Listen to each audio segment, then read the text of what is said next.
रूहुल कुदुस तर्जमा मौसूफ सिफत का किया जाता है, लेकिन बनाते हम इसको मुदाफ इलैहि हैं।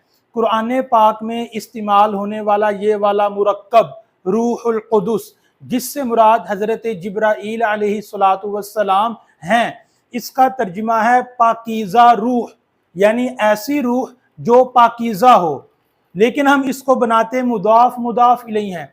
तो ऐसा क्यों किया जाता है? क्या हकीकत में ये मुदाफ इलैहि हैं या हकीकत में मौसूफ सिफ्त हैं? अगर मौसूफ सिफ्त हैं तो मुदाफ इलैहि क्यों बनाते हैं? अगर मुदाफ इलैहि है तो मौसूफ सिफत का तर्जुमा क्यों करते हैं? तो आइए आज हम इस चीज़ को सॉल्व करते हैं और देखते हैं कि हकीकत में मामला क्या है। देखिए, यहाँ पर असल में रूह मौसूफ है जो सिफत की तरफ मुदाफ हो रही है। तो यहाँ पर मौसूफ को सिफत की तरफ मुदाफ किया गया है। ये बलागत की एक इस्तिलाह है, इज़ाफ़तुल मौसूफ़ी इला सिफ़ाती, मौसूफ को सिफत की तरफ मुदाफ कर देना। लेकिन सवाल ये है कि ऐसा क्यों किया जाता है? मौसूफ को सिफत की तरफ मुदाफ क्यों किया जाता है? असल सवाल ये है, आइए उसको अंडरस्टैंड करने की कोशिश करते हैं।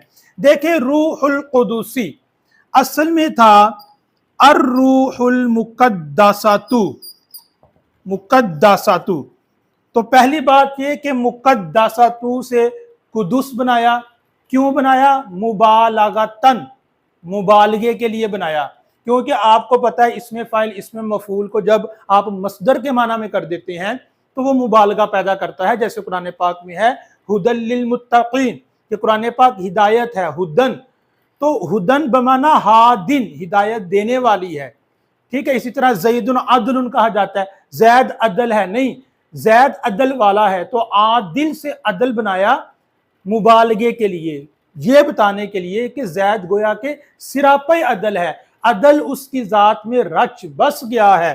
तो इस वजह से कहा जाता है ज़ैदुन आदिलुन, हालांकि असल में आना था ज़ैदुन आदिलुन, ये खैर मुब्तदा खबर है।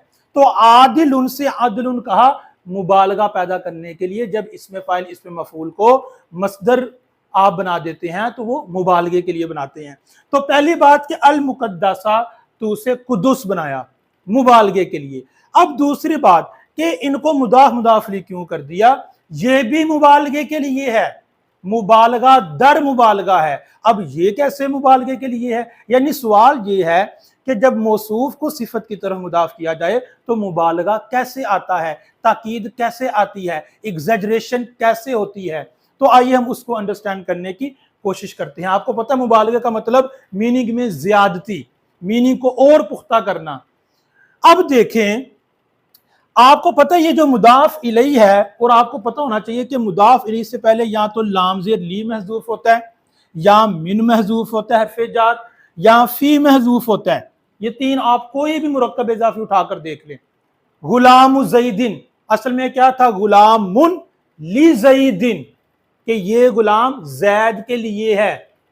तो जब मुदाफ इलैहि से पहले लाम ज़ेर ली महजूफ हो तो वो कहते हैं अल्लामु लिल इख्तिसासी, कि लाम इख्तिसास के लिए आया है। मिसाल के तौर पे हम कहते हैं कलामुल्लाही, अल्लाह का कलाम। अब यहाँ कलाम मुदाफ और इसमें जलालत मुदाफ इलैहि, यहाँ भी लफ्ज़ अल्लाह से पहले इसमें जलालत से पहले लाम ज़ेर ली महजूफ है। मतलब कि ये कलाम अल्लाह का है, कुरान पाक किसी और का कलाम नहीं है। तो इसको हम कहते हैं इजाफत लामिया। जिस मुदाफ इलैहि से पहले लाम महजूफ हो, वो आपको तर्जुमे से पता चल जाएगा, उस इजाफत को इजाफत लामिया कहते हैं। जब जब मौसूफ को सिफत की तरफ मुदाफ किया जाए तो ये जो मुदाफ इलैहि होता है इससे पहले लाम ज़ेर ली महजूफ होता है, और लाम ज़ेर ली हर्फ़े जार आमतौर पे इख्तिसास के लिए आता है, खास करने के लिए आता है। तो इख्तिसास जब आएगा तो फिर भी मुबालगा पैदा होगा। अगर आप मौसूफ सिफ्त ले आते तो सिर्फ इत्तिसाफ था, मुत्तसिफ होना, अटैच होना सिफत का मौसूफ के साथ, तहारत का, पाकीज़गी का, रूह के साथ सिर्फ अटैचमेंट है। लेकिन अगर आपने इसको मुरक्कब इज़ाफ़ी बना लिया, और मुरक्कब इज़ाफ़ी जब बनाया जाएगा तो यहाँ पर लाम ज़ेर ली महजूफ लिया जाएगा, इज़ाफ़त लामी होगी। इस सूरत में अटैचमेंट तो होगी, इत्तिसाफ तो होगा, लेकिन इत्तिसाफ के साथ साथ इख्तिसास भी होगा, खास कर दिया जाएगा। تو یہ ہے مبالغہ، میننگ میں پختگی، زیادتی۔ اس لیے ہم نے اس مرکب توصیفی کو مرکب اضافی میں کلام عرب میں تبدیل کر دیا جاتا ہے، اور قرآن پاک میں بھی اسی طرح استعمال ہوا ہے، روح القدس، پاکیزہ روح۔ تو یہ ہے قرآن پاک کی فصاحت و بلاغت۔